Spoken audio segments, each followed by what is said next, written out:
Hello everyone. तर कसे आहात सगळे? दीपास टेस्टी डिलाईटमध्ये तुम्हा सर्वांचं खूप खूप स्वागत आहे. तर आजही मी गावाकडे केली जाणारी एक रेसिपी बनवते. तर ही उडदाच्या डाळीपासून बनवलेलं घुटं आहे. तर ही डाळ उडीद भाजून घरीच बनवली जाते जात्यावर, त्यामुळे ती साल्यासकट असते. तर आपल्या विकतच्या उडदाच्या डाळीपासून ही रेसिपी नाही बनत. तर त्यासाठी ही घरी बनवलेली उडदाची डाळ आहे. तर ती मी अर्धी वाटी घेतलेली आहे.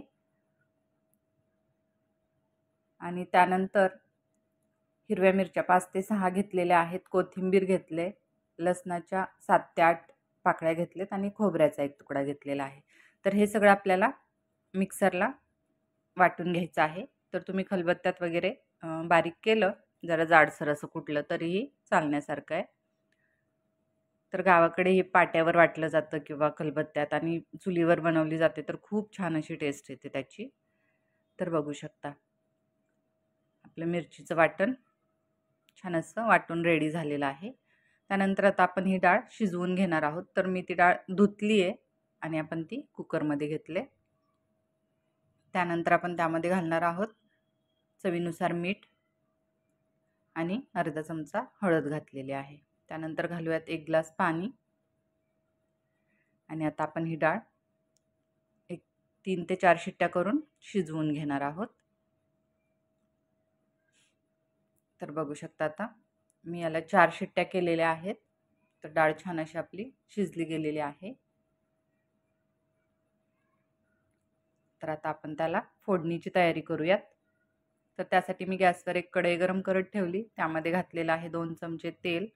तेल छान गरम झालं की नंतर त्यामध्ये घालणार आहोत कढीपत्ता. कढीपत्ता तडतडला की मोहरी आणि जिरे घालणार आहोत. तर तेल छान गरम झालंय त्यामुळे मोहरी आणि जिरे छान असं तडतडलंय. आणि त्यानंतर घालणार आहोत आपण वाटलेलं वाटण मिरची आणि कोथिंबीरीचं. तर आता ते आपल्याला तेलावर मिरचीचा कच्चा पण जाईपर्यंत छान असं परतवून घ्यायचं आहे. तर मी वाटणामध्ये भरपूर कोथिंबीर घातलेली आहे, कारण घुटं म्हटलं की त्याला कोथिंबीर जेवढी जास्त असेल तेवढी त्याची टेस्ट खूप छान येते.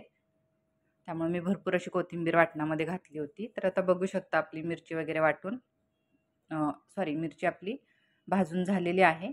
त्यानंतर घालूयात ही आपली शिजवलेली डाळ. एक्स्ट्रा त्यामध्ये काही एक मसाले घालायचे नाही आहेत, बस हळद मीठ आणि वाटण. तर यामुळेच अगदी छान अशी टेस्ट येते, त्याला फार असा काही मसालाही लागत नाही. तर आता ती डाळ थोडीशी घट्ट आहे, तर मी त्यामध्ये अजून अर्धा ग्लास पाणी घातलेलं आहे आणि आता आपण याला छान अशी उकळी काढून घेणार आहोत.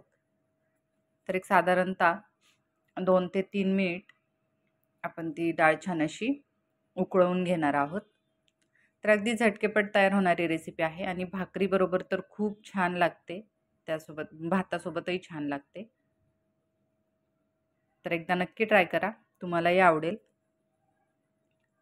तर ही उडदाच्या घुट्याची रेसिपी तुम्हाला कशी वाटली ते मला नक्की सांगा.